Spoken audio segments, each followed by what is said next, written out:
Hello, and welcome back to Baby Ellis' stories. We now return to Tarzan of the Apes by Edgar Rice Burroughs. Chapter 13 His Own Kind. The following morning, Tarzan, lame and sore from the wounds of his battle with Turcos, set out toward the west and the seacoast. He traveled very slowly, sleeping in the jungle at night and reaching his cabin late the following morning. For several days he moved about but little, only enough to gather what fruits and nuts he required to satisfy the demands of hunger. In 10 days he was quite sound again, except for a terrible half-healed scar which, starting above his left eye, ran across the top of his head, ending at the right ear. It was the mark left by Turcos when he had torn the scalp away. During his convalescence, Tarzan tried to fashion a mantle from the skin of Sabor, which had lain all this time in the cabin, but he found the hide had dried as stiff as a board, and as he knew not of tanning, he was forced to abandon his cherished plan.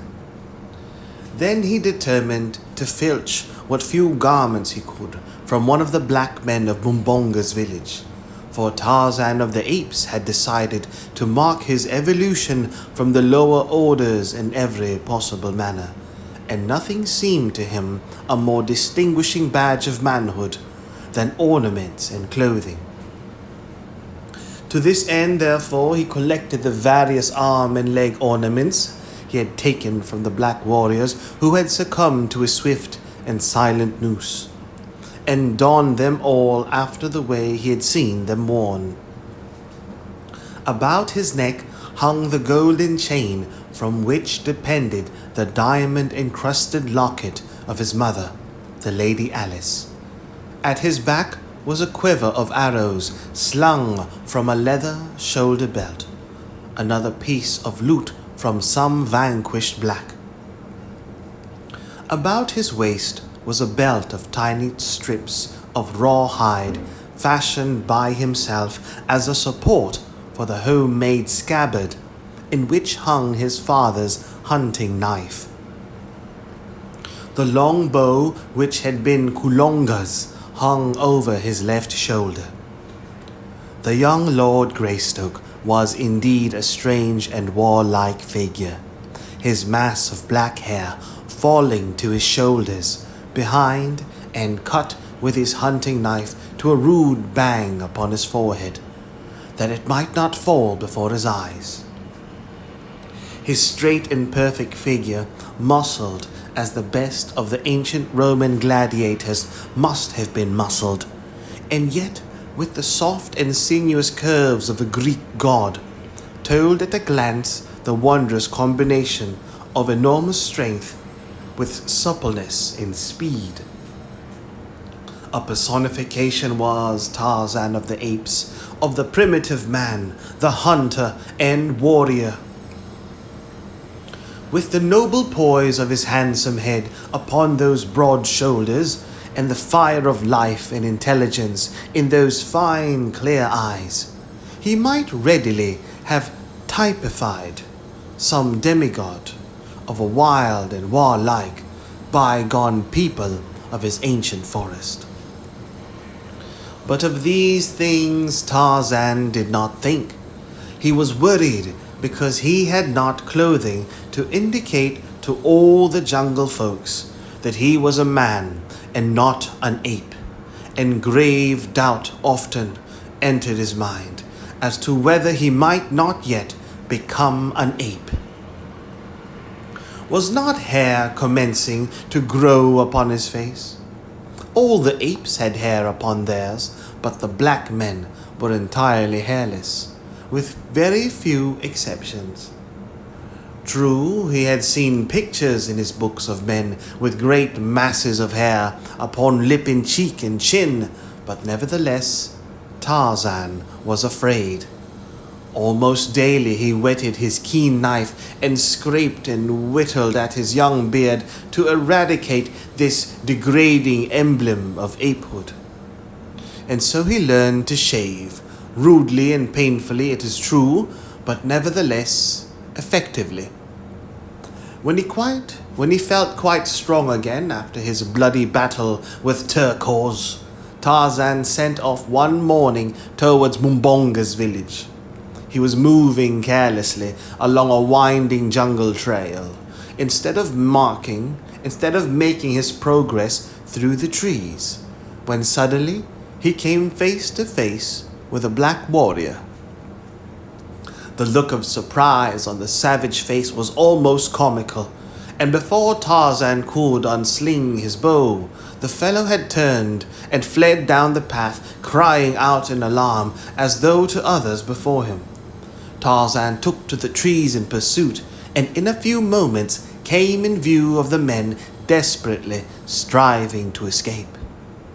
There were 3 of them, and they were racing madly in single file through the dense undergrowth. Tarzan easily distanced them, nor did they see his silent passage above their heads, nor note the crouching figure squatted upon a low branch ahead of them, beneath which the trail led them. Tarzan let the first 2 pass beneath him, but as the third came swiftly on, the quiet noose dropped about the black throat. A quick jerk drew it taut.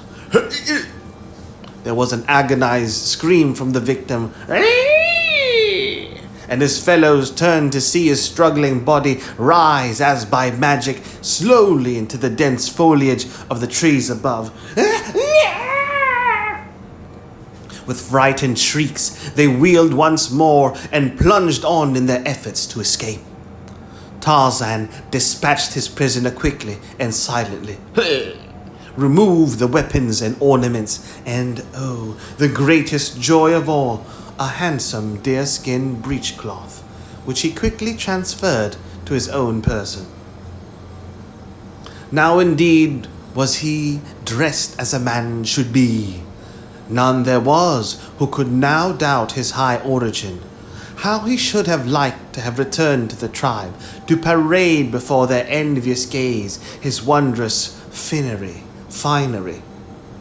Taking the body across his shoulder, he moved more slowly through the trees toward the little palisaded village, for he again needed arrows.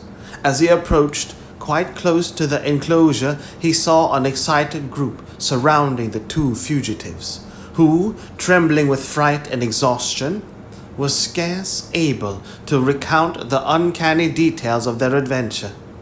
Mirando, they said, who had been ahead of them a short distance, had suddenly come screaming toward them, crying that a terrible white and naked warrior was pursuing him. The 3 of them had hurried toward the village as rapidly as their legs would carry them. Again Mirando's shrill cry of mortal terror had caused them to look back, and there they had seen the most horrible sight. Their companion's body flying upwards into the trees, his arms and legs beating the air, and his tongue protruding from his open mouth. No other sound did he utter, nor was there any creature in sight about him. The villagers were worked up into a state of fear, bordering on panic, but wise old Mumbonga affected to feel considerable skepticism regarding the tale, and attributed the whole fabrication to their fright in the face of some real danger.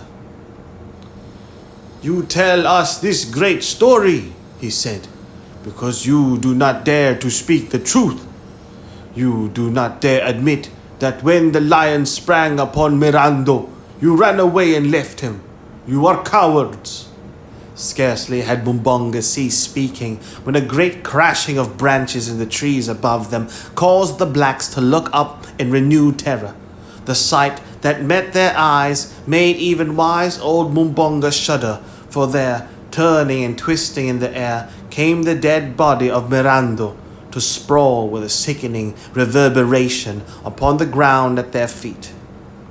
With one accord, the blacks took to their heels, nor did they stop until the last of them was lost in the dense shadows of the surrounding jungle.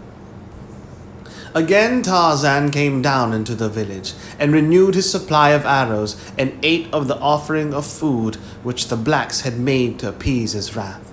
Before he left, he carried the body of Miranda to the gate of the village and propped it up against the palisade in such a way that the dead face seemed to be peering around the edge of the gatepost down the path which led to the jungle. Then Tarzan returned, hunting, always hunting, to the cabin by the beach. It took a dozen attempts on the part of the thoroughly frightened blacks to re-enter their village, past the horrible, grinning face of their dead fellow, and when they found the food and arrows gone, they knew, what they had only too well feared, that Miranda had seen the evil spirit of the jungle. That now seemed to them the logical explanation.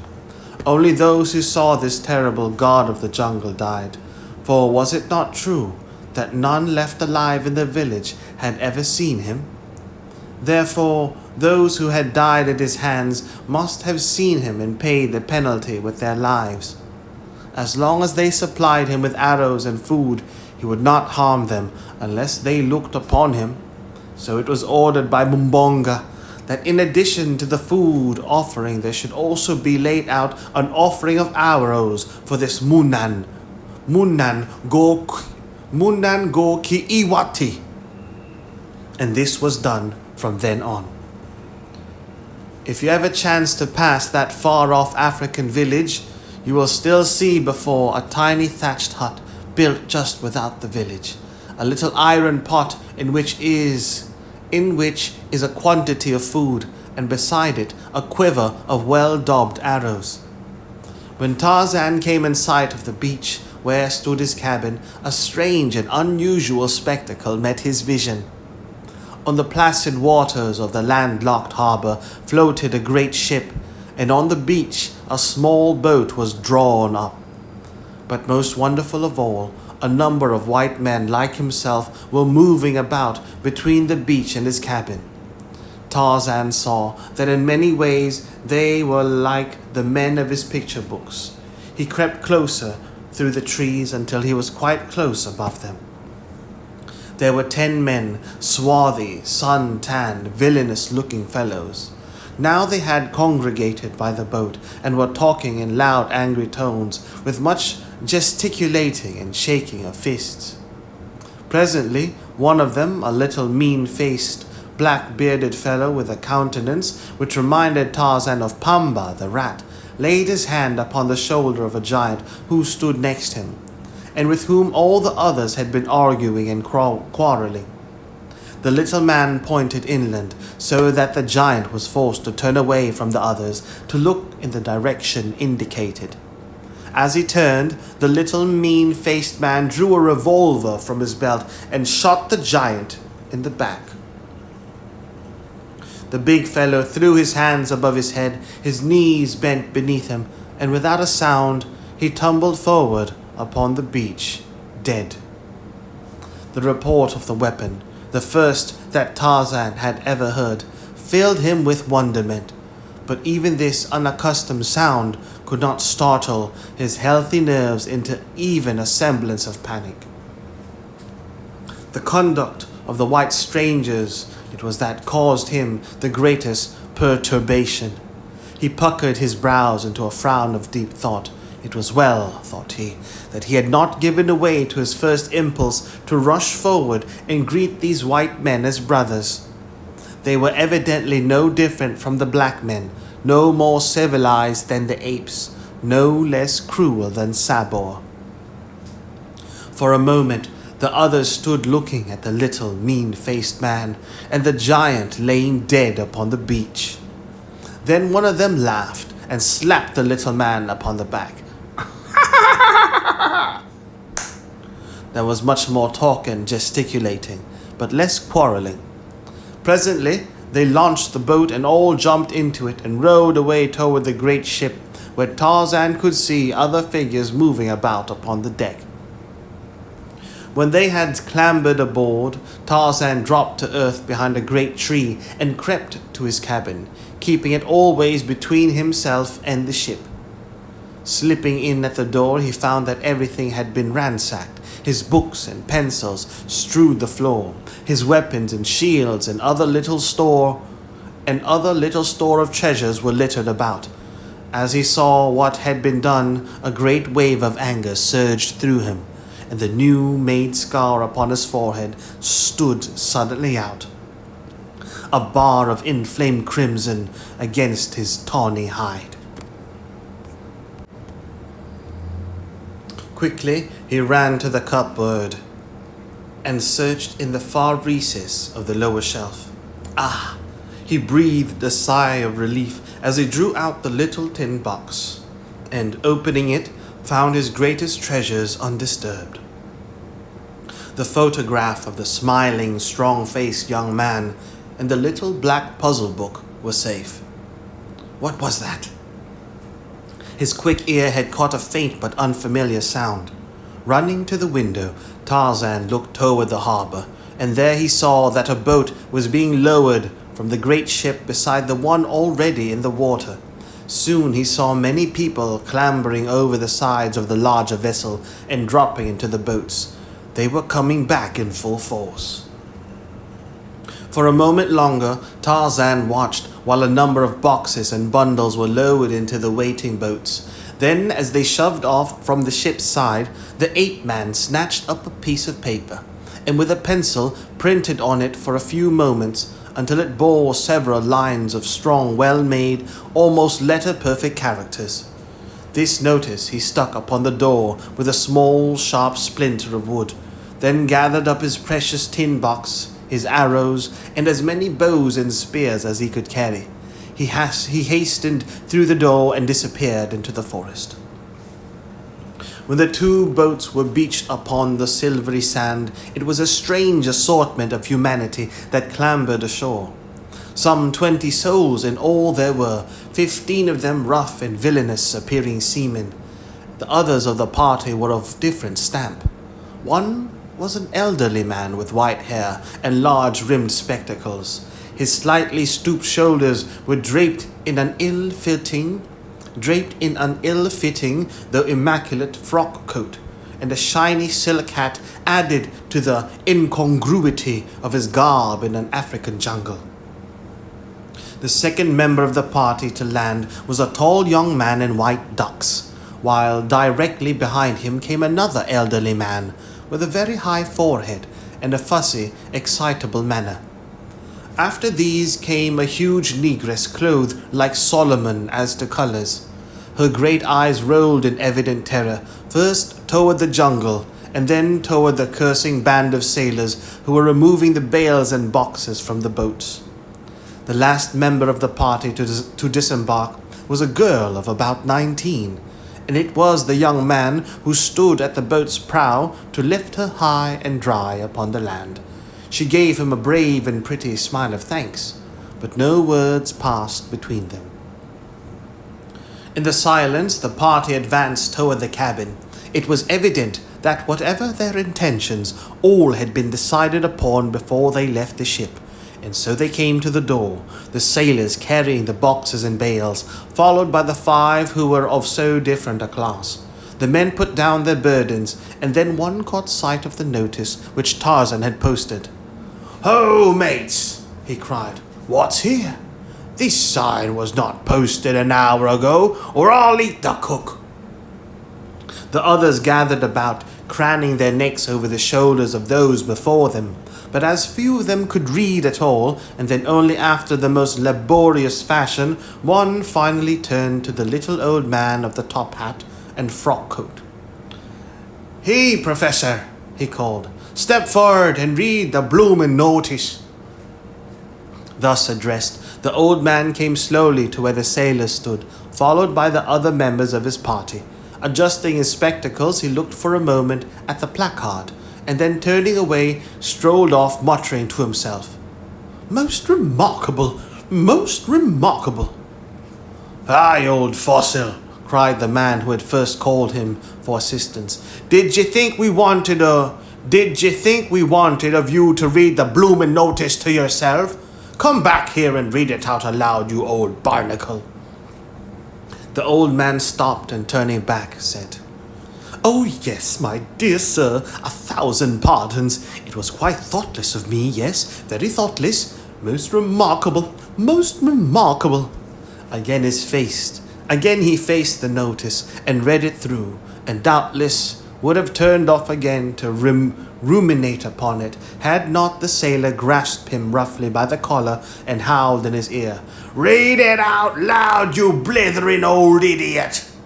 "Ah, yes indeed," replied the professor softly, and adjusting his spectacles, once more he read aloud. He read aloud, "This is the house of Tarzan, the killer of beasts and many black men. Do not harm the things which are Tarzan's.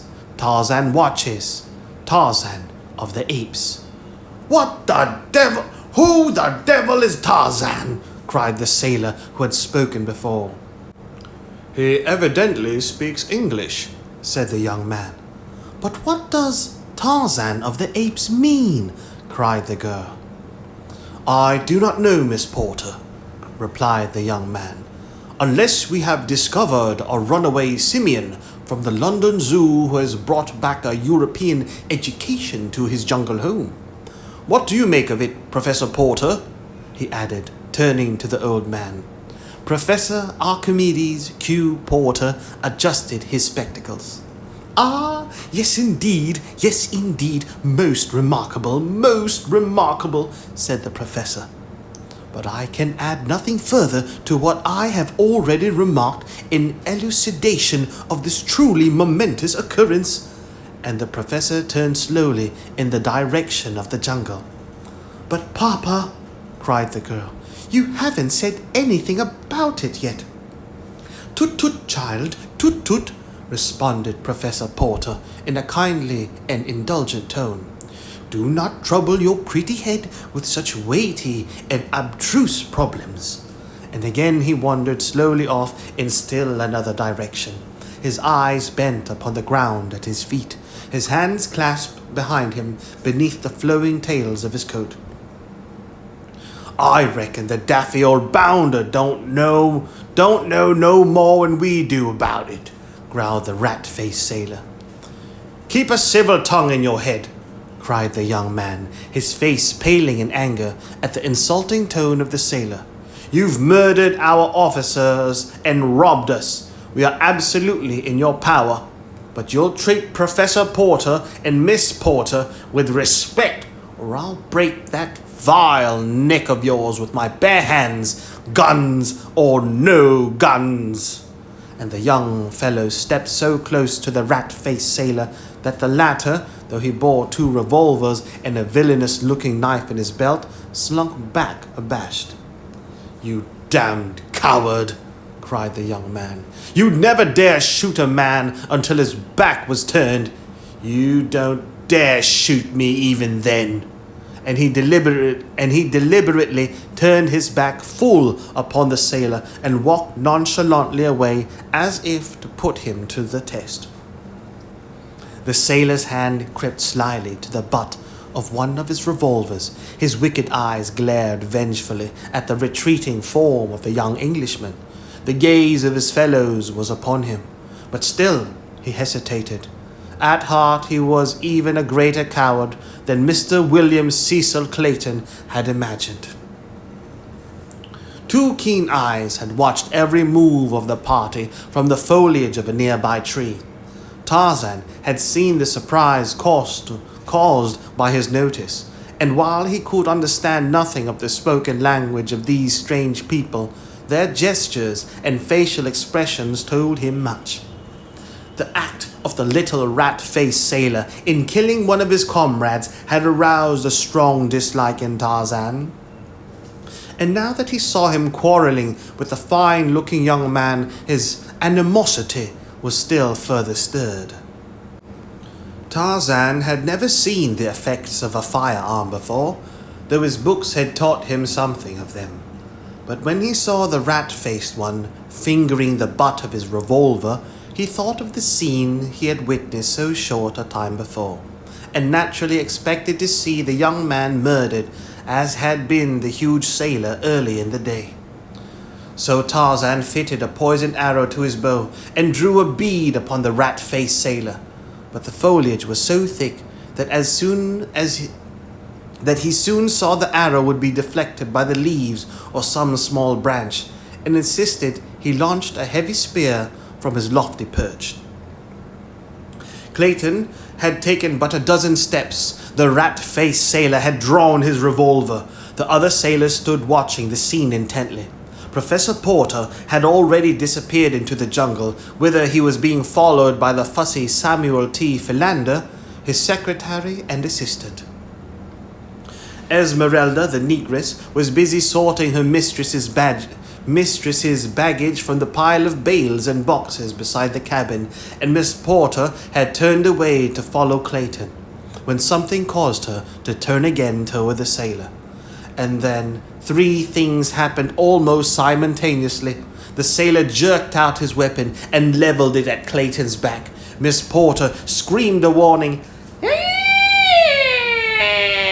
warning, and a long metal-shod spear shot like a bolt from above and passed entirely through the right shoulder of the rat-faced man. The revolver exploded harmlessly in the air. Bang! And the seaman crumpled up with a scream of pain and terror. Pain and terror. Clayton turned and rushed back toward the scene. The sailors stood in a frightened group with drawn weapons, peering into the jungle. The wounded man writhed and shrieked upon the ground. Shiver me timbers. Clayton, unseen by any, picked up the fallen revolver and slipped it inside his shirt. Then he joined the sailors in gazing mystified into the jungle. "Who could it have been?" whispered Jane Porter, and the young man turned to see her standing, wide-eyed and wondering, close beside him. "I dare say Tarzan of the Apes is watching us all right," he answered in a dubious tone. "I wonder now who that spear was intended for. If for Snipes, then our ape friend is a friend indeed." "By Jove, where are your father and Mr. Philander? There's something or something. There's someone or something in that jungle, and it's armed, whatever it is. Ho, Professor! Mr. Philander!" young Clayton shouted. There was no response. "What's to be done, Miss Porter?" continued the young man, his face clouded by a frown of worry and indecision. "I can't leave you here alone with these cutthroats, and you certainly can't venture into the jungle with me. Yet someone must go in and search your father. Yet someone must go in search of your father. He is more than apt to wandering off aimlessly, regardless of danger or direction, and Mr. Philander is only a trifle less impractical than he. Will you pardon my bluntness, but our lives are all in jeopardy here. And when we get your father back, something must be done to impress upon him the dangers to which he exposes you, as well as himself, by his absent-mindedness." "I quite agree with you," replied the girl, "and I am not offended at all. Dear old Papa would sacrifice his life for me without an instant's hesitation, provided one could keep his mind on so frivolous a matter for an entire instant. There is only one way to keep him in safely, and that is to chain him to a tree. The poor dear is so impractical." "I have it!" suddenly exclaimed Clayton. "You can use a revolver, can't you?" "Yes. Why?" "I have one. With it, you and Esmeralda will be comparatively safe in this cabin while I am searching for your father and Mr. Philander. Come, call the women, and I will hurry on. They can't have gone far." Jane did as he suggested, and when he saw the door close safely behind them, Clayton turned toward the jungle. Some of the sailors were drawing the spear from their wounded comrade, and as Clayton approached, he asked if he could borrow a revolver from one of them while he searched the jungle for the professor. The rat-faced one, finding he was not dead, had regained his composure, and with a volley of oaths directed at Clayton, refused, in the name of his fellows, to allow the young man any firearms. This man, Snipes, had assumed the role of chief, since he had killed their former leader, and so little time had elapsed that none of his companions had as yet questioned his authority. Clayton's only response was a shrug of the shoulders, but as he left them, he picked up the spear which had transfixed Snipes, and thus primitively armed, the son of the then Lord Greystoke strode into the dense jungle. Every few moments he called aloud the names of the wanderers. The watchers in the cabin by the beach heard the sound of his voice growing ever fainter and fainter, until at last it was swallowed up by the myriad noises of the primeval wood. When Professor Archimedes Q. Porter and his assistant Samuel T. Philander, after much insistence on the part of the latter, had finally turned their steps toward camp, they were as completely lost in the wild and tangled labyrinth of the matted jungle as two human beings well could be, though they did not know it.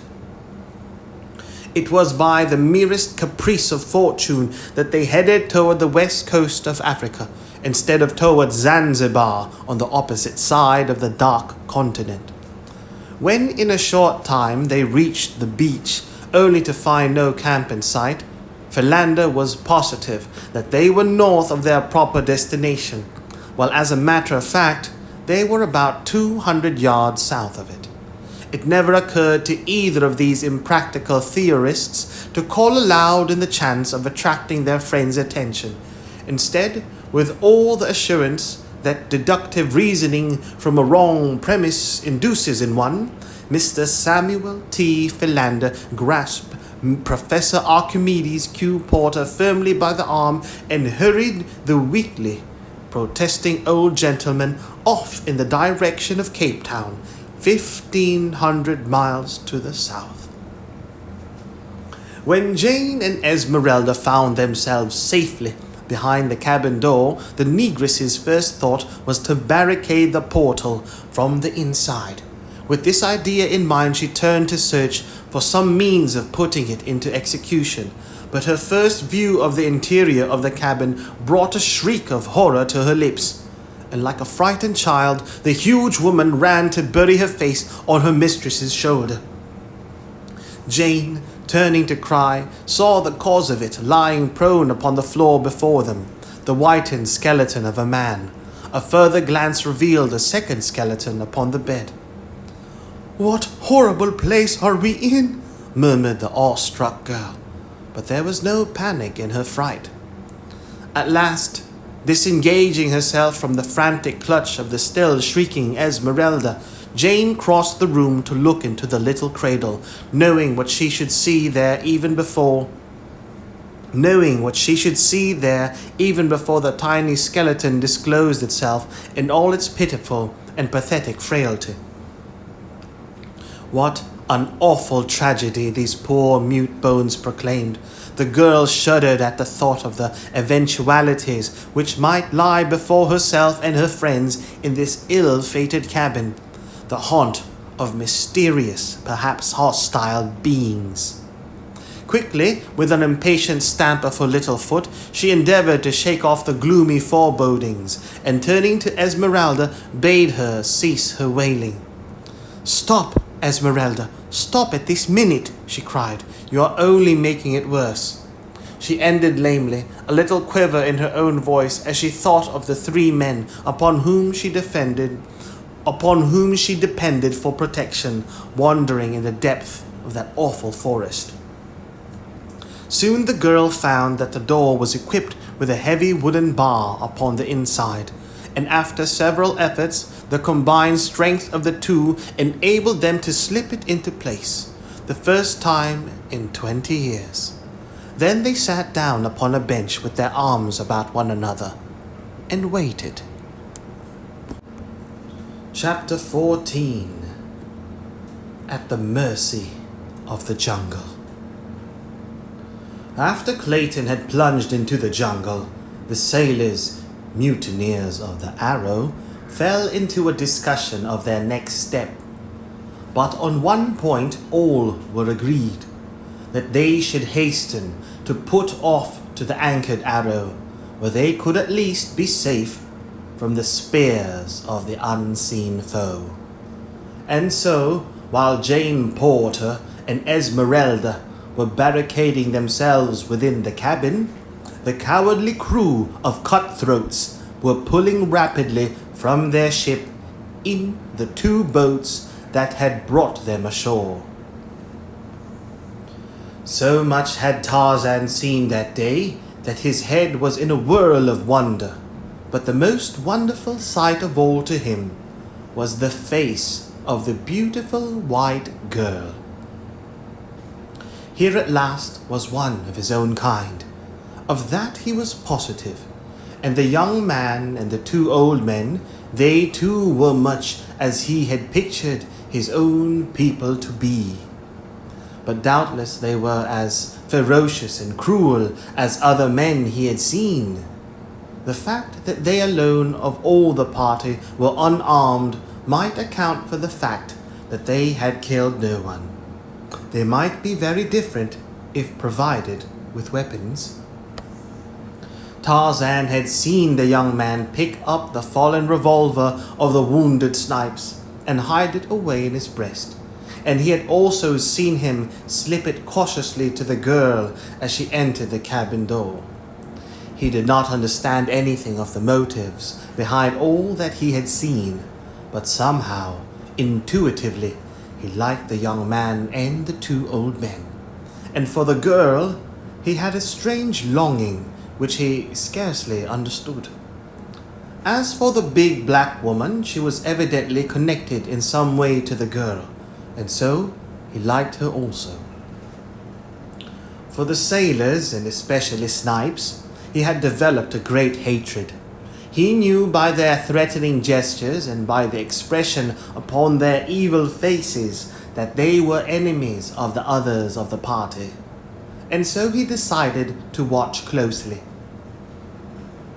Tarzan wondered why the men had gone into the jungle, nor did it ever occur to him that one could become lost in that maze of undergrowth which to him was as simple as is the main street of your own hometown to you. When he saw the sailors row away toward the ship, he knew that the girl and her companion were safe in his cabin. Tarzan decided to follow the young man into the jungle and learn what his errand might be. He swung off rapidly in the direction taken by Clayton, and in a short time heard faintly in the distance the now only occasional calls of the Englishman to his friends. Presently, Tarzan came up with the white man, who, almost fagged, was leaning against a tree, wiping the perspiration from his forehead. The ape man, hiding safe behind a screen of foliage, sat watching his new specimen of his own race intently. At intervals, Clayton called aloud, and finally it came to Tarzan that he was searching for the old man. Tarzan was on the point of going off to look for them himself, when he caught the yellow glint of a sleek hide moving cautiously through the jungle toward Clayton. It was Sheeta, the leopard. Now Tarzan heard the soft bending of grasses and wondered why the young white man was not warned. Could it be he had failed to note the loud warning? Never before had Tarzan known Sheeta to be so clumsy. No, the white man did not hear. Sheeta was crouching for the spring, and then shrill and horrible there rose from the stillness of the jungle an awful cry of the challenging ape. And Sheeta turned, crashing into the underbrush. Clayton came to his feet with a start. His blood ran cold. Never in all his life had so fearful a sound smote upon his ears. He was no coward, but if ever man felt the icy fingers of fear upon his heart, William Cecil Clayton, eldest son of Lord Greystoke of England, did that day in the fastness of the African jungle. The noise of some great body crashing through the underbrush so close behind him, and the sound of that blood-curdling shriek from above tested Clayton's courage to the limit, but he could not know that it was to that very voice he owed his life, nor that the creature who hurled it forth was his own cousin, the real Lord Greystoke. The afternoon was drawing to a close, and Clayton, disheartened and discouraged, was in a terrible quandary as to the proper course to pursue. Whether to keep on in search of Professor Porter at the almost certain risk of his own death in the jungle by night, or to return to the cabin where he might at least serve to protect Jane from the perils which confronted her on all sides. He did not wish to return to camp without her father. Still more, he shrank from the thought of leaving her alone and unprotected in the hands of the mutineers of the Arrow, or to the 100 unknown dangers of the jungle. Possibly, too, he thought, the Professor and Philander might have returned to camp. Yes, that was more likely. At least he would return and see before he continued what seemed to be a most fruitless quest.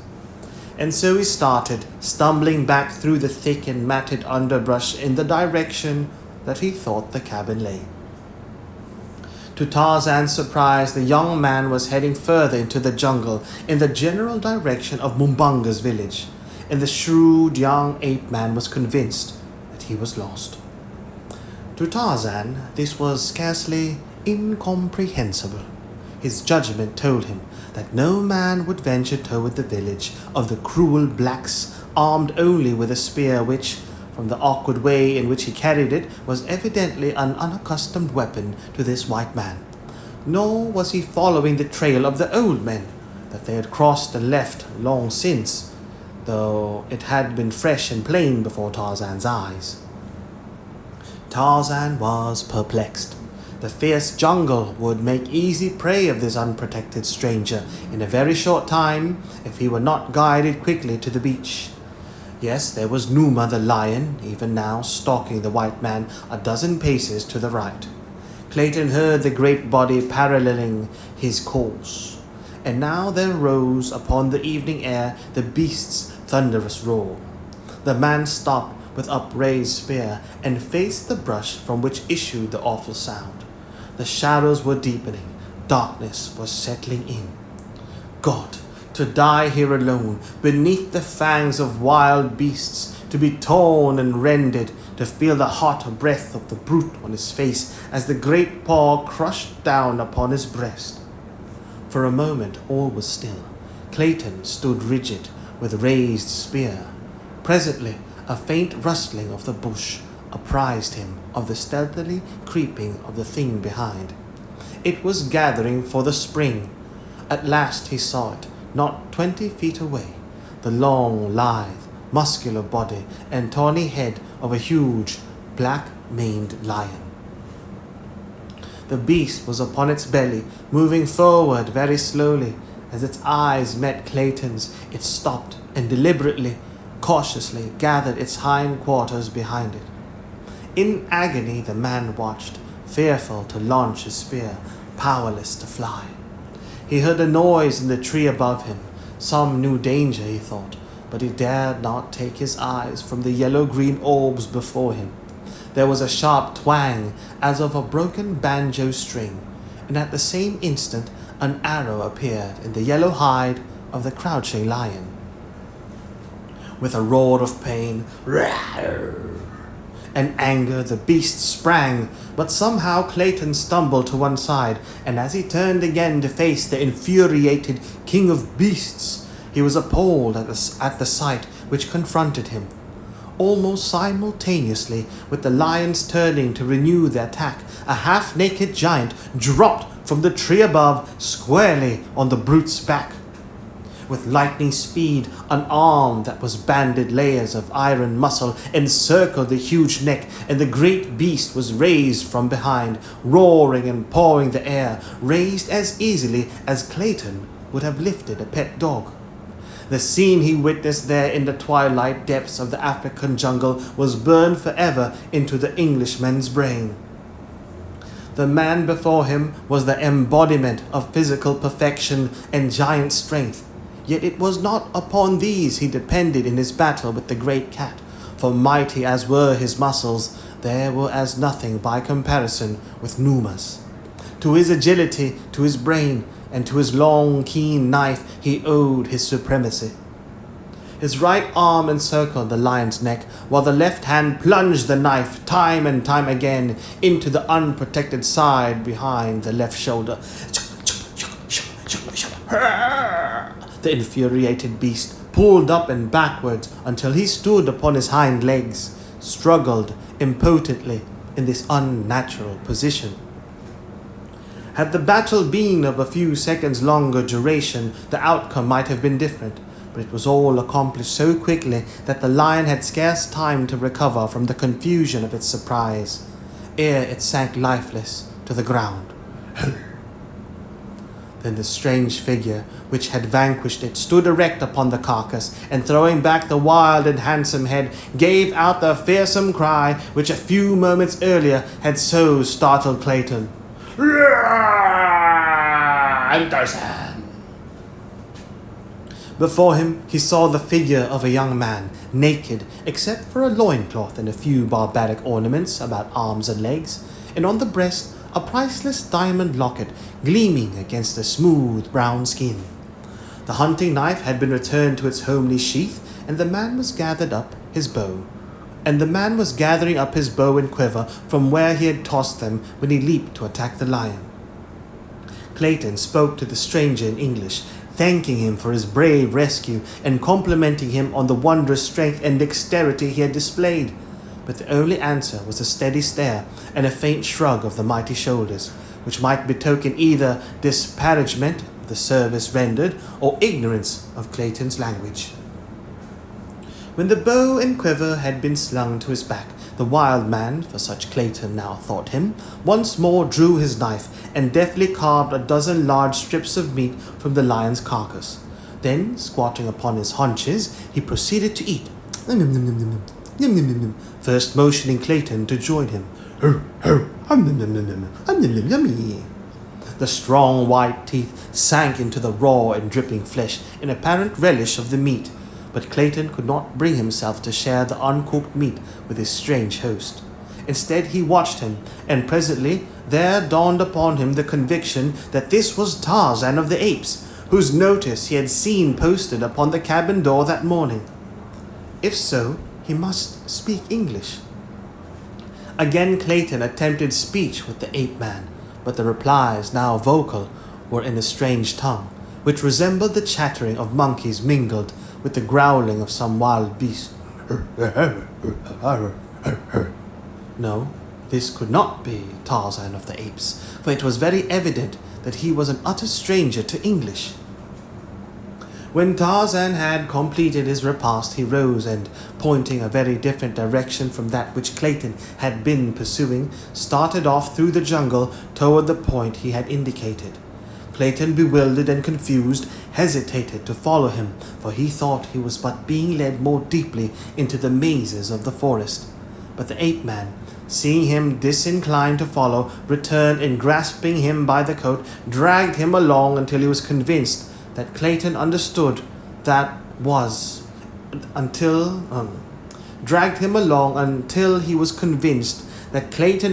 what was required of him. Then he left him to follow voluntarily. The Englishman, finally concluding that he was a prisoner, saw no alternative open but to accompany his captor, and thus they travelled slowly through the jungle while the sable mantle of the impenetrable forest night fell about them, and the stealthy footfalls of padded paws mingled with the breaking of twigs and the wild calls of the savage life that Clayton felt closing in upon them. Suddenly, Clayton heard the faint report of a firearm. A single shot bang, and then silence. Shh. In the cabin by the beach, two thoroughly terrified women clung to each other as they crouched upon the low bench in the gathering darkness. The negress sobbed hysterically, bemoaning the evil day that had witnessed her departure from her dear Maryland, while the white girl, dry-eyed and outwardly calm, was torn by inward fears and forebodings. She feared not more for herself than for the three men whom she knew to be wandering in the abysmal depths of the savage jungle, from which she now heard issuing the almost incessant shrieks and roars, barkings and growlings of its terrifying and fearsome denizens as they sought their prey. And now there came the sound of a heavy body brushing against the side of the cabin. She could hear the great padded paws upon the ground outside. For an instant, all was silence. Even the bedlam of the forest died to a faint murmur. Then she distinctly heard the beast outside sniffing at the door, not 2 feet from where she crouched. Instinctively the girl shuddered and shrank closer to the black woman. "Hush," she whispered. "Hush, Esmeralda." For the woman's sobs and groans seemed to have attracted the thing that stalked there just beyond the thin wall. A gentle scratching sound was heard on the door. The brute tried to force an entrance, but presently this ceased, and again she heard the great pads creeping stealthily around the cabin. Again they stopped, beneath the window on which the terrified eyes of the girl now glued themselves. "God," she murmured, for now, silhouetted against the moonlit sky beyond, she saw framed in the tiny square of the latticed window the head of a huge lioness. The gleaming eyes were fixed upon her in intent ferocity. "Look, Esmeralda," she whispered. "For God's sake, what shall we do? Look, quick, the window!" Esmeralda, cowering still closer to her mistress, took one frightened glance toward the little square of moonlight, just as the lioness emitted a low, savage snarl. The sight that met the poor woman's eyes was too much for the already overstrung nerves. "Oh, Gabrielle!" she shrieked and slid to the floor, an inert and senseless mass. For what seemed an eternity, the great brute stood with its 4 paws upon the sill, glaring into the little room. Presently it tried the strength of the lattice with its great talons. The girl had almost ceased to breathe when, to her relief, the head disappeared and she heard the brute's footsteps leaving the window. But now they came to the door again, and once more the scratching commenced, this time with increasing force until the great beast was tearing at the massive panels in a perfect frenzy of eagerness to seize its defenseless victims. Could Jane have known the immense strength of that door, built piece by piece, she would have felt less fear of the lioness reaching her by this avenue. Little did John Clayton imagine when he fashioned that crude but mighty portal that one day, 20 years later, it would shield a fair American girl, then unborn, from the teeth and talons of a man-eater. For fully 20 minutes, the brute alternately sniffed and tore at the door, occasionally giving voice to a wild, savage cry of baffled rage. At length, however, she gave up the attempt, and Jane heard her returning toward the door, beneath which she paused for an instant, and then launched her great weight against the time-worn lattice. The girl heard the wooden rods groan beneath the impact, but they held, and the huge body dropped back to the ground below. Again and again the lioness repeated these tactics, until finally the horrified prisoner within saw a portion of the lattice give way, and in an instant one great paw and the head of the animal were thrust within the room. Slowly the powerful neck and shoulders speared the bars apart. Slowly the powerful neck and shoulders spread the bars apart, and the lithe body protruded further and further into the room. As in a trance, the girl rose, her hand upon her breast, wide eyes staring horror-stricken into the snarling face of the beast, scarce 10 feet from her. At her feet lay the prostrate form of the negress. If she could but arouse her, their combined efforts might possibly avail to beat back the fierce and bloodthirsty intruder. Jane stooped to grasp the black woman by the shoulder. Roughly she shook her. "Esmeralda, Esmeralda," she cried. "Help me, or we are lost." Esmeralda opened her eyes. The first object they encountered was the dripping fangs of the hungry lioness. With a horrified scream, the poor woman rose to her hands and knees, and in this position scurried across the room, shrieking, "Oh, Gabrielle! Oh, Gabrielle!" at the top of her lungs. Esmeralda weighed some 280 pounds, and her extreme haste, added to her extreme corpulency, produced a most amazing result when Esmeralda elected to travel on all fours. For a moment the lioness remained quiet, with intense gaze directed upon the flitting Esmeralda, whose goal appeared to be the cupboard, into which she attempted to propel her huge bulk, but as the shelves were but 9 or 10 inches apart, she only succeeded in getting her head in, whereupon, with a final screech which paled the jungle noises into insignificance, she fainted once again. With the subsidence of Esmeralda, the lioness renewed her efforts to wriggle her huge bulk through the weakening lattice. The girl, standing pale and rigid against the further wall, sought with ever-increasing terror for some loophole of escape. Suddenly, her hand, tight pressed against her bosom, felt the hard outline of the revolver that Clayton had left with her earlier in the day. Quickly, she snatched it from its hiding place, and leveling it full at the lioness's face, pulled the trigger. Blam! There was a flash of flame, the roar of the discharge, and an unanswering roar of pain and anger from the beast. Painful. Jane Porter saw the great form disappear from the window, and then she too fainted, the revolver falling at her side. But Sabor was not killed. The bullet had but inflicted a painful wound in one of the great shoulders. It was the surprise at the blinding flash and the deafening roar that had caused her hasty but temporary retreat. In another instant she was back at the lattice, and with renewed fury was clawing at the aperture, but with lessened effect, since the wounded member was almost useless. She saw her prey, the 2 women lying senseless upon the floor. There was no longer any resistance to be overcome. Her meat lay before her, and Sabor had only to worm her way through the lattice to claim it.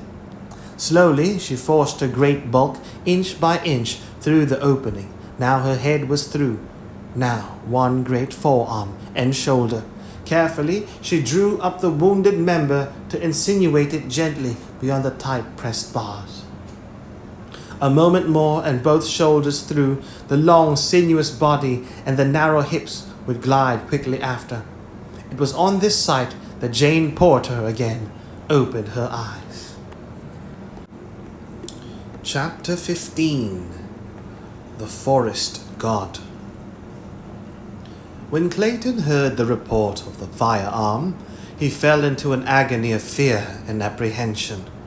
He knew that one of the sailors might be the author of it. But the fact that he had left the revolver with Jane, together with the overwrought condition of his nerves, made him morbidly positive that she was threatened with some great danger. Perhaps even now she was attempting to defend herself against some savage man or beast. What were the thoughts of his strange captor or guide? Clayton could only vaguely conjecture. But that he had heard the shot and was in some manner affected by it was quite evident, for he quickened his pace so appreciably that Clayton, stumbling blindly in his wake, was down a dozen times in as many minutes in a vain effort to keep pace with him, and soon was left hopelessly behind.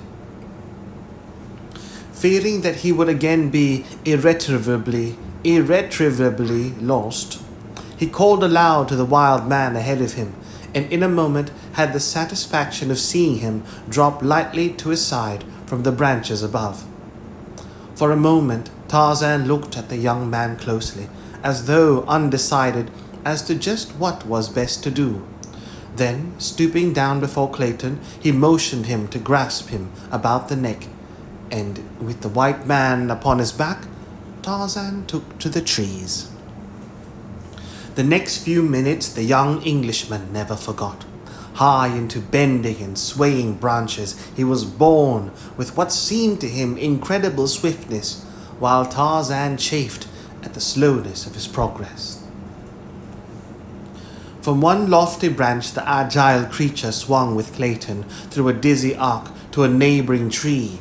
Then, for 100 yards, maybe, the sure feet threaded a maze of interwoven limbs, balancing like a tightrope walker high above the black depths of verdure beneath.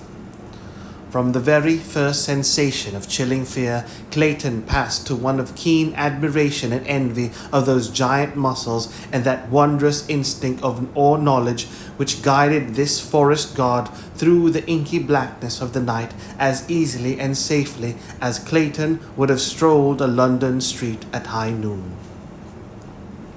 Occasionally, they would enter a spot where the foliage above was less dense, and the bright rays of the moon lit up before Clayton's wondering eyes the strange path they were traversing. At such times the man fairly caught his breath at the sight of the horrid depths below them, for Tarzan took the easiest way, which often led over 100 feet above the earth. And yet with all his seeming speed, Tarzan was in reality feeling his way with comparative slowness, searching constantly for limbs of adequate strength for the maintenance of this double weight. Presently they came to the clearing before the beach. Tarzan's quick ears had heard the strange sounds of Sabor's efforts to force her way through the lattice, and it seemed to Clayton that they dropped a straight 100 feet to earth. So quickly did Tarzan descend, yet when they struck the ground it was with scarce a jar. And as Clayton released his hold on the ape man, he saw him dart like a squirrel for the opposite side of the cabin. The Englishman sprang quickly after him, just in time to see the hind quarters of some huge animal about to disappear through the window of the cabin. As Jane opened her eyes to a realization of the imminent peril which threatened her, her brave young heart gave up at last its final vestige of hope. But then, to her surprise, she saw the huge animal being slowly drawn back through the window, and in the moonlight beyond she saw the heads and shoulders of two men. As Clayton rounded the corner of the cabin to behold the animal disappearing within, it was also to see the ape man seize the long tail in both hands and, bracing himself with his feet against the side of the cabin, throw all his mighty strength into the effort to draw the beast out of the interior. Clayton was quick to lend a hand, but the ape man jabbered to him in a commanding and peremptory tone, something which Clayton knew to be orders, though he could not understand them. At last, under their combined efforts, the great body was slowly dragged further and further outside the window, and then there came to Clayton's mind a dawning conception of the rash bravery of his companion's act. For a naked man to drag a shrieking, clawing man-eater forth from a window by the tail to save a strange white girl was indeed the last word in heroism. In so far as Clayton was concerned, it was a very different matter, seeing the girl was not only of his own kind and race, but was the one woman in all the world whom he loved.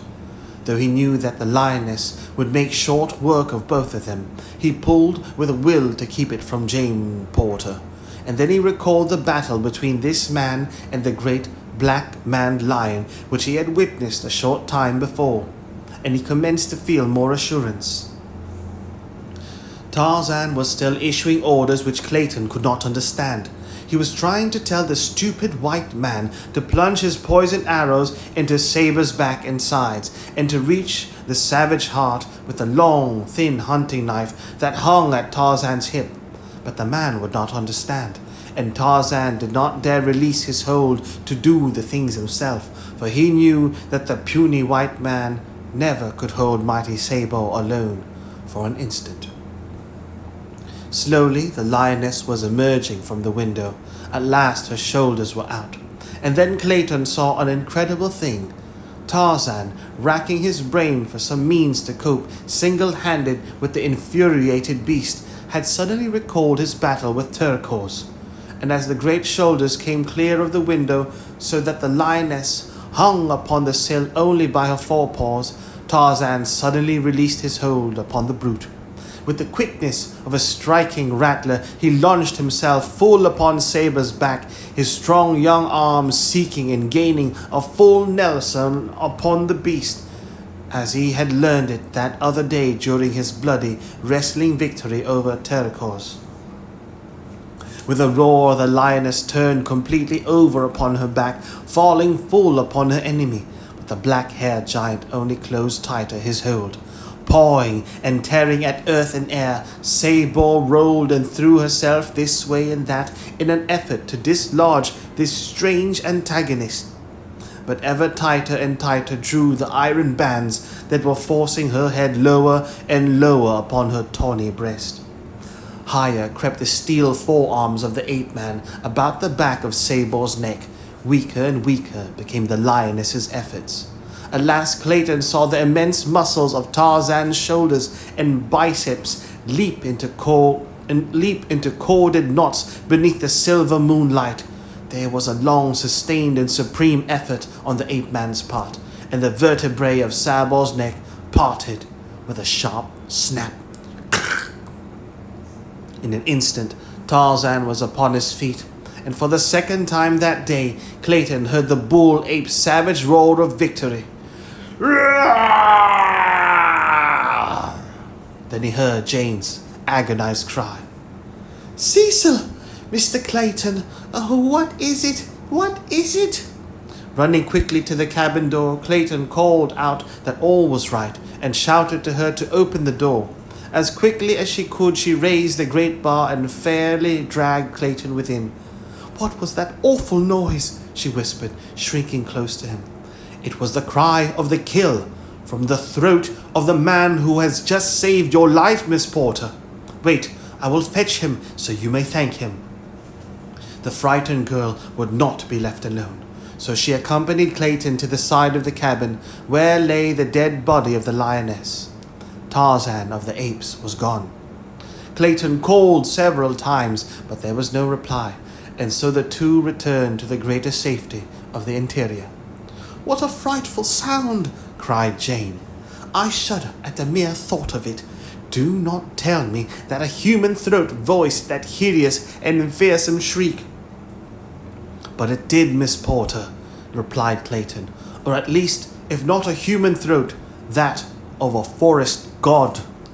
And then he told her of his experiences with this strange creature, of how twice the wild man had saved his life, of the wondrous strength and agility and bravery of the brown skin and the handsome face. "I cannot make it out at all," he concluded. "At first I thought he might be Tarzan of the Apes, but he neither speaks nor understands English, so that theory is untenable." "Well, whatever he may be," cried the girl, "we owe him our lives, and may God bless him and keep him in safety in his wild and savage jungle." "Amen," said Clayton fervently. "For the good Lord's sake, ain't I dead?" The two turned to see Esmeralda sitting upright upon the floor, her great eyes rolling from side to side, as though she could not believe their testimony as to her whereabouts.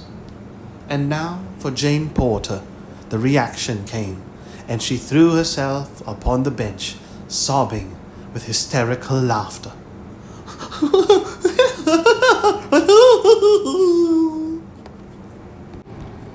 Chapter 16. most remarkable. Several miles south of the cabin, upon a strip of sandy beach, stood two old men, arguing. Before them stretched the broad Atlantic. At their backs was the dark continent. Close around them loomed the impenetrable blackness of the jungle. Savage beasts roared and growled. Noises, hideous and weird, assailed their ears. They had wandered for miles in search of their camp, but always in the wrong direction. They were as hopelessly lost as though they suddenly had been transported to another world. At such a time, indeed, every fiber of their combined intellects must have been concentrated upon the vital questions of the minute, the life and death question to them, of retracing their steps to camp. Samuel T. Philander was speaking. "But my dear Professor," he was saying, "I still maintain that but for the victories of Ferdinand and Isabella over the 15th century Moors in Spain, the world would be today 1,000 years in advance of where we now find ourselves. The Moors were essentially a tolerant, broad-minded, liberal race of agriculturists, artisans and merchants, the very type of people that has made possible such civilization as we find today in America and Europe, while the Spaniards—" "Tut, tut, dear Mr. Philander," interrupted Professor Porter. "Their religion positively precluded the possibilities you suggest.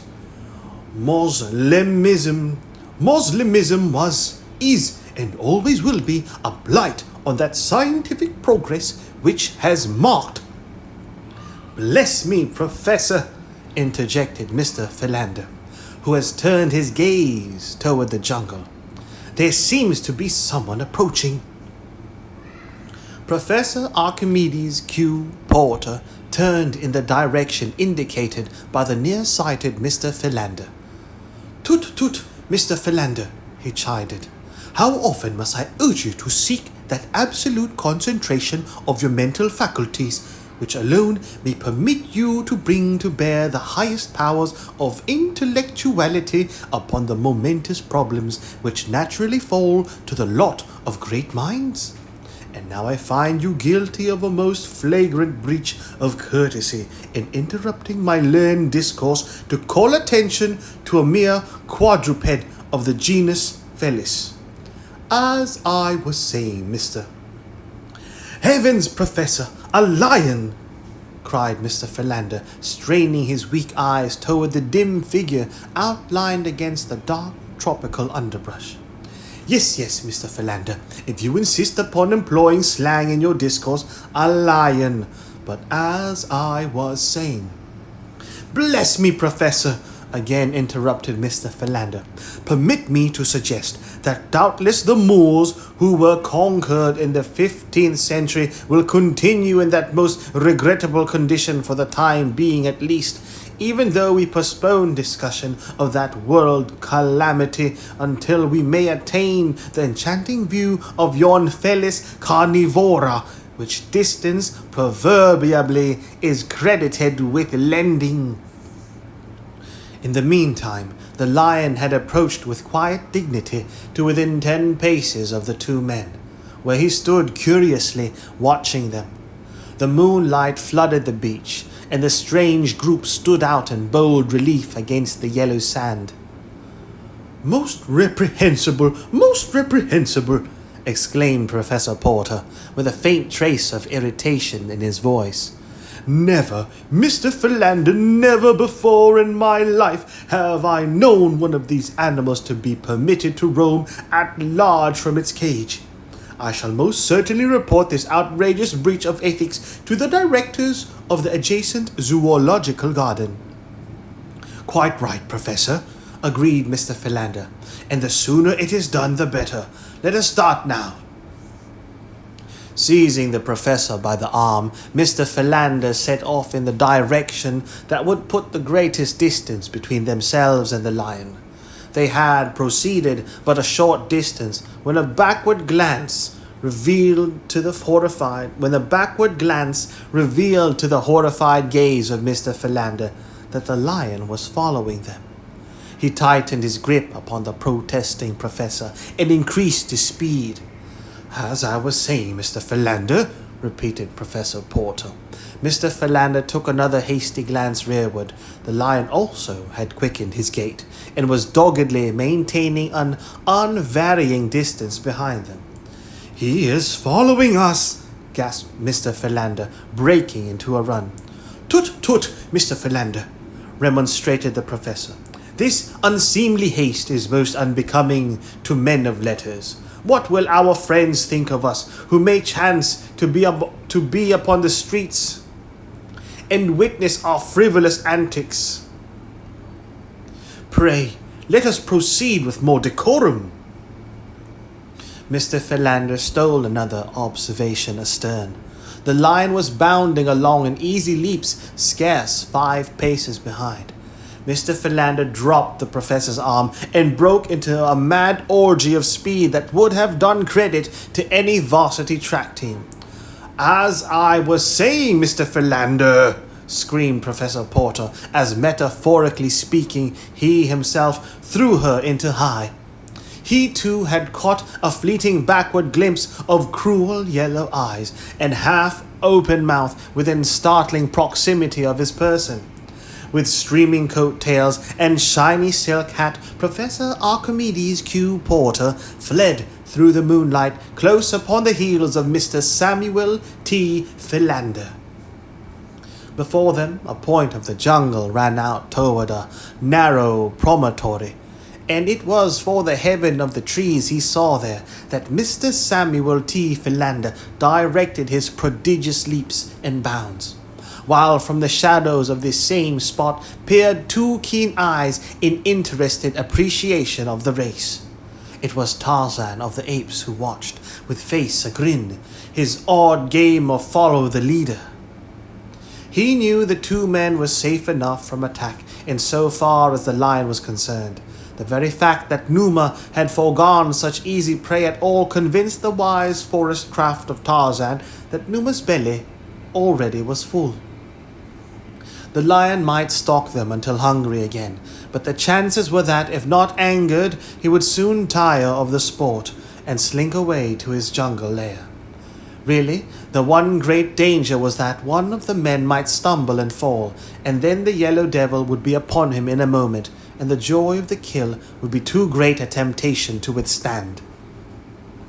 So Tarzan swung quickly to a lower limb in line with the approaching fugitives, and as Mr. Samuel T. Philander came panting and blowing beneath him, already too spent to struggle up to the safety of the limb, Tarzan reached down and, grasping him by the collar of his coat, yanked him to the limb by his side.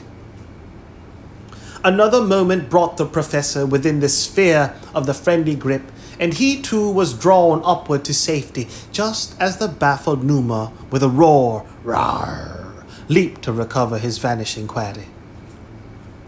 For a moment, the 2 men clung panting to the great branch, while Tarzan squatted with his back to the stem of the tree, watching them with mingled curiosity and amusement. It was the professor who first broke the silence. "I am deeply pained, Mr. Philander, that you should have evinced such a paucity of manly courage in the presence of one of the lower orders, and by your crass timidity have caused me to exert myself to such an unaccustomed degree in order that I might resume my discourse. As I was saying, Mr. Philander, when you interrupted me, the Moors—" "Professor Archimedes Q. Porter," broke in Mr. Philander in icy tones, "the time has arrived when patience becomes a crime and mayhem appears garbed in the mantle of virtue. You have accused me of cowardice. You have insinuated that you ran only to overtake me, not to escape the clutches of the lion. Have a care, Professor Archimedes Q. Porter. I am a desperate man. Goaded by long-suffering patience, the worm will turn. Tut, tut, Mr. Philander, tut, tut, cautioned Professor Porter. You forget yourself. I forget nothing as yet, Professor Archimedes Q. Porter. But believe me, sir, I am tottering on the verge of forgetfulness as to your exalted position in the world of science and your grey hairs. The professor sat in silence for a few minutes, and the darkness hid the grim smile that wreathed his wrinkled countenance. Presently he spoke. "Look here, skinny Philander," he said in belligerent tones. "If you are looking for a scrap, peel off your coat and come on down on the ground, and I'll punch your head just as I did 60 years ago in the alley back of Porky Evans's barn." "Ach!" gasped the astonished Mr. Philander. "Lordy, how good that sounds when you're human! Ach, I love you, but somehow it seems as though you have forgotten how to be human for the last 20 years. The professor reached out a thin, trembling old hand through the darkness until it found his old friend's shoulder. "Forgive me, Skinny," he said softly. "It hasn't been quite 20 years, and God alone knows how hard I have tried to be human for Jane's sake, and yours too, since he took my other Jane away." Another old hand stole up from Mr. Philander's side to clasp the one that lay upon his shoulder, and no other message could better have translated the one heart to the other. They did not speak for some minutes. The lion below them paced nervously back and forth. The third figure in the tree was hidden by the dense shadows near the stem. He, too, was silent, motionless as a graven image. "You certainly pulled me up into this tree just in time," said the professor at last. "I want to thank you. You saved my life." "But I didn't pull you up here, Professor," said Mr. Philander. "Bless me, the excitement of the moment quite caused me to forget that I myself was drawn up here by some outside agency. There must be someone or something in this tree with us." "Eh?" ejaculated Professor Porter. "Are you quite positive, Mr. Philander?" "Most positive, Professor," replied Mr. Philander. "And," he added, "I think we should thank the party. He may be sitting right next to you now, Professor." "Eh? What's that? Tut, tut, Mr. Philander, tut, tut," said Professor Porter, edging cautiously nearer to Mr. Philander. Just then it occurred to Tarzan of the Apes that Numa had loitered beneath the tree for a sufficient length of time. So he raised his young head toward the heavens, and there rang out upon the terrified ears of the two men the awful warning challenge of the anthropod. "Roar!" and Tarzan. The two friends, huddled trembling in their precarious position on the limb, saw the great lion halt in his restless pacing as the blood-curdling cry smote his ears, and then slink quickly into the jungle to be instantly lost to view. "Even the lion trembles in fear," whispered Mr. Philander. Most remarkable," murmured Professor Porter, clutching frantically at Mr. Philander to regain the balance which the sudden fright had so perilously endangered.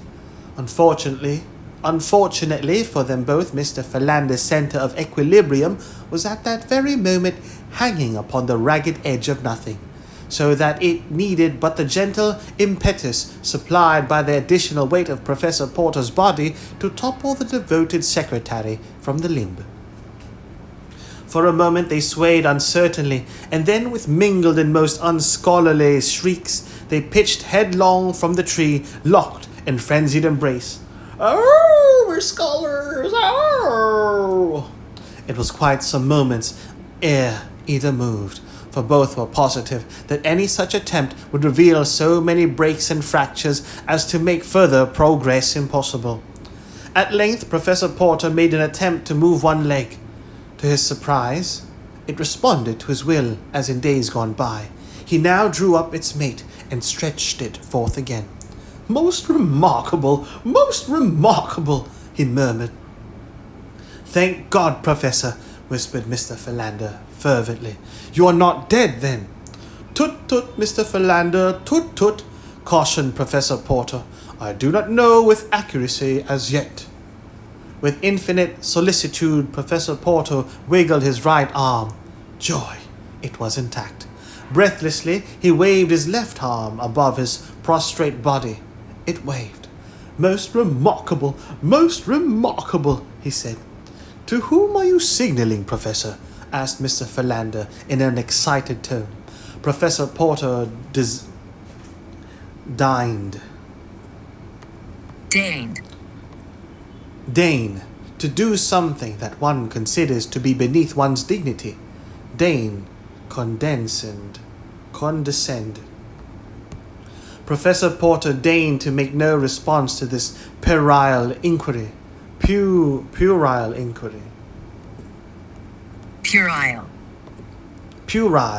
childish, silly, and trivial. Puerile. Professor Porter deigned to make no response to this puerile inquiry. Instead, he raised his head gently from the ground, nodding it back and forth 6 times. Most remarkable, he breathed. It remains intact.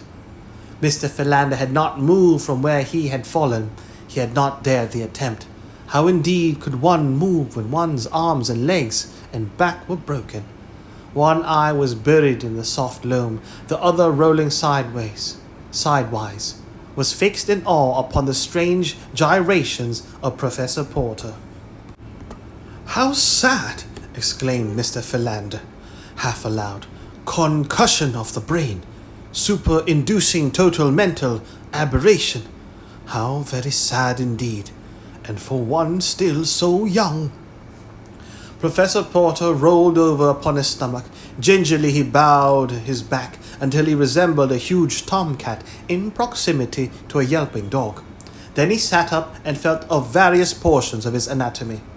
They are all here, he exclaimed. Most remarkable. Whereupon he arose and, bending a scathing glance upon the still prostrate form of Mr. Samuel T. Philander, he said, Tut, tut, Mr. Philander, this is no time to indulge a slothful ease. We must be up and doing. Mr. Philander lifted his other eye out of the mud and gazed in speechless rage at Professor Porter. Then he attempted to rise, nor could there have been any more surprised than he when his efforts were immediately crowned with marked success. He was still bursting with rage, however, at the cruel injustice of Professor Porter's insinuation, and was on the point of rendering a tart rejoinder when his eyes fell upon a strange figure standing a few paces away, scrutinizing them intently. Professor Porter had recovered his shiny silk hat, which he had brushed carefully upon the sleeve of his coat and replaced upon his head. When he saw Mr. Philander pointing to something behind him, he turned to behold a giant, naked but for a loincloth, and a few mental... Mr. Philander pointing to something behind him, he turned to behold a giant, naked but for a loincloth, and a few metal ornaments standing motionless before him.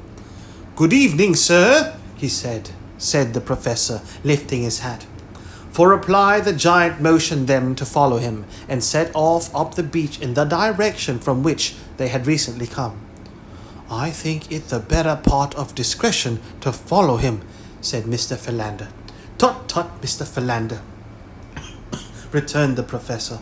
A short time since you were advancing a most logical argument in substantiation of your theory that camp lay directly south of us. I was skeptical, but you finally convinced me, so now I am positive that toward the south we must travel.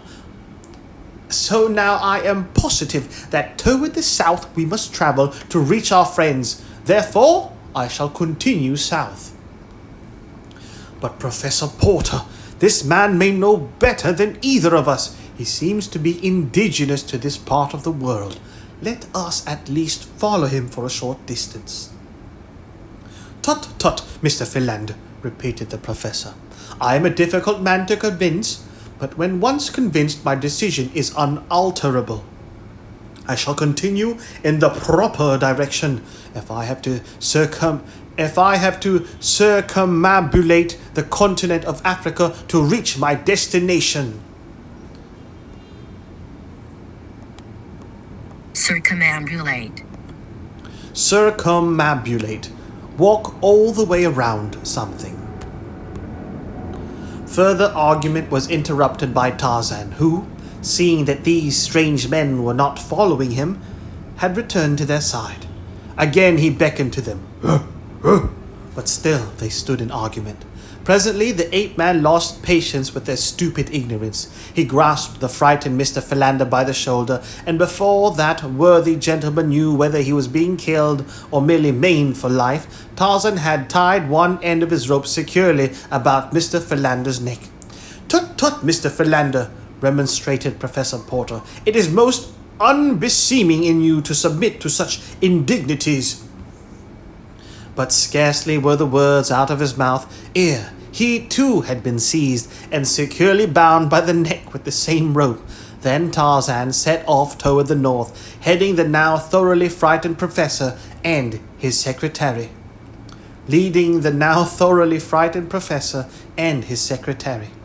In deathly silence, they proceeded for what seemed hours to the two tired and hopeless old men. But presently, as they topped a little rise of ground, they were overjoyed to see the cabin lying before them, not 100 yards distant. Here Tarzan released them, and pointing toward the little building, vanished into the jungle beside them. Most remarkable, gasped the professor. "But you see, Mr. Philander, that I was quite right as usual, and but for your stubborn willfulness, we should have escaped a series of most humiliating, not to say dangerous, accidents. Pray allow yourself to be guided by a more mature and practical mind hereafter when in need of wise counsel." Mr. Samuel T. Philander was too much relieved at the happy outcome to their adventure to take umbrage,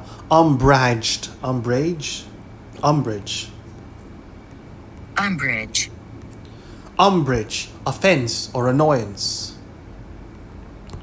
Mr. Samuel T. Philander was too much relieved at the happy outcome to their adventure to take umbrage at the professor's cruel fling.